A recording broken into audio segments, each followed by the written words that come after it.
Hi everyone, welcome back to our channel. For today's video, we're gonna learn how to set up Facebook group community chat.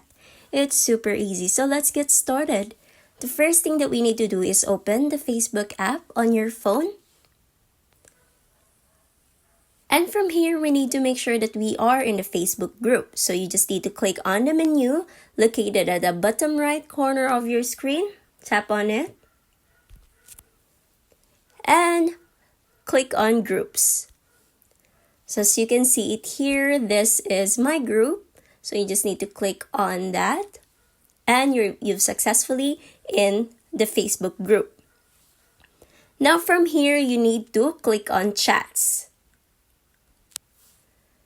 And create a chat. Now you just need to name your group chat, community group chat. Once you're done naming the community group chat, you just need to click on create chat. Here it will ask you to invite a member. So you just need to type in the name and invite them.